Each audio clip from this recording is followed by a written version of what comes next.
Solving problems. Solving problems and learning to engage with knowledge is a major component of learning the greater community way of knowledge and realizing its total application in your life. So complete is knowledge and its application that as you progress, you realize that knowledge is with you at all times. It is just very still and you are very noisy. To experience this spiritual presence abiding with you in its stillness begins to give you confidence that if all is quiet with knowledge, then it is time for you to be quiet too, while you take care of the mundane activities of your life and meet your normal range of responsibilities. Problems large and small emerge, and here knowledge plays a very important part. It is confusing to the recipient because knowledge works very differently from the personal mind. It is quiet a good deal of the time. It must be activated by something beyond itself in order to fully reveal itself.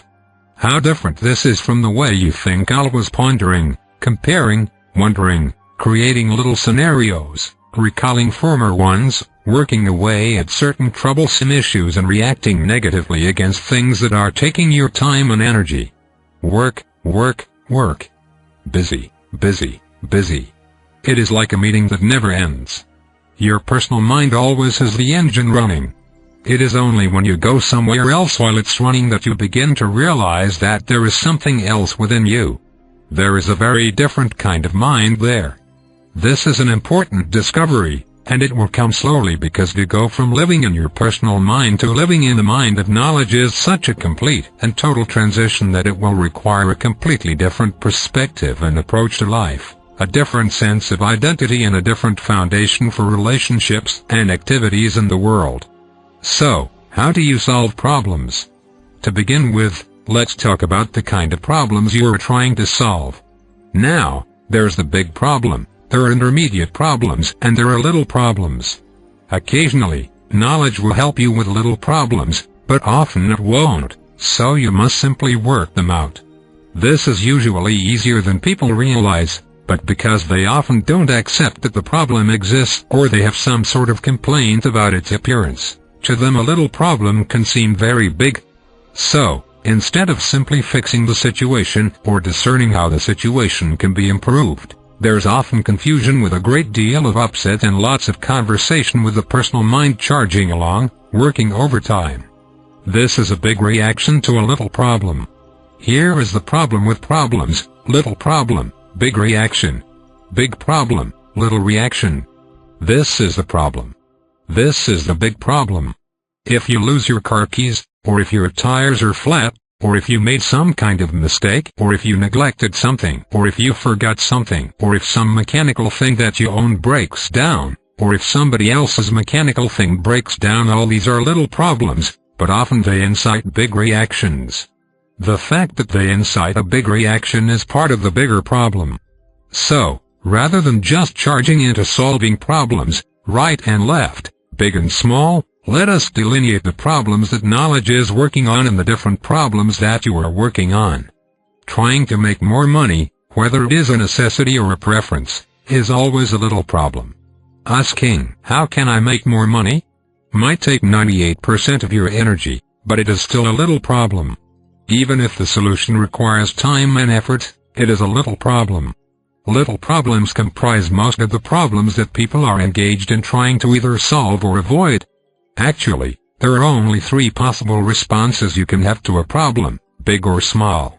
You can avoid it, and there are many avenues for doing that, for human beings are very clever at avoidance. You can complain about it, which means you cannot avoid it, but you are not yet committed to resolving it either, so you complain about it. Or, you can solve it.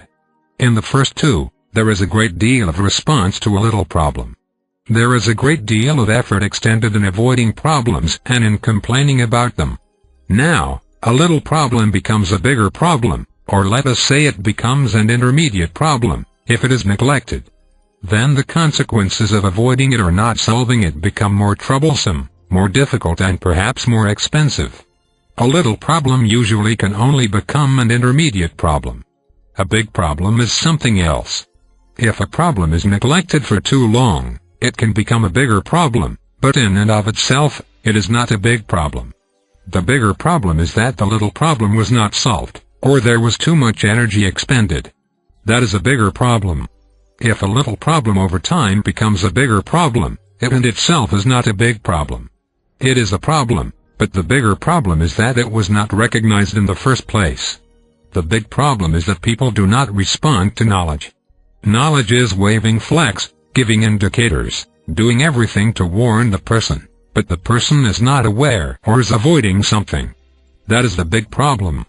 The way people respond to life by not participating with life, by not being in relationship with life, by forging ahead for their own ambitions, trying to live out their own ideas and ideals. This is a big problem, and it gives birth to most little problems as well.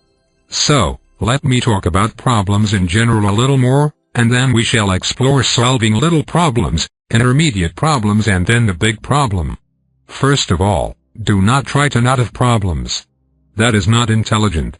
Because you are dealing with the physical world, there are many practical problems to solve. Because you have a personal mind that is disassociated from life, it has lots of problems. Because you are not fully engaged with knowledge, you have problems. So, we have lots of problems.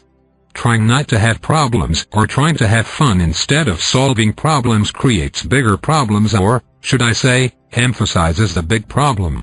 Knowledge is solving problems all the time, but it solves only intermediate problems and the big problem. Why? Because the other problems are meant to be solved with your personal mind. Many people say, I can solve this problem. I'll use common sense. For instance, if you don't brush your teeth, they rot away and that becomes a big nuisance. This is common sense. Common sense is like kindergarten knowledge. It is like knowledge at a very rudimentary level. That's when something is obvious and it keeps bumping into you. If you don't pay your bills, you will lose things. If you lie to people, trouble will come after you. This is all common sense, or kindergarten knowledge. In other words, most people know these things, but they choose not to pay attention because it is not expedient in the moment to do so, or perhaps it will cost some money, or they will have to deal with some kind of discomfort in regard to it, or it will just be more effort in the daily living of life. So, you are going to have problems, and they are going to be at all three levels because they already exist at all three levels. Little problems are problematic because you live in a physical universe. Intermediate problems are little problems that are not taken care of. And the big problem is that you are disassociated from knowledge and from other living things as a result. This is everyone's condition, so obviously learning to solve problems is very important. Most little problems can be solved with your personal mind. That doesn't mean they are all simple. It just means they can be figured out.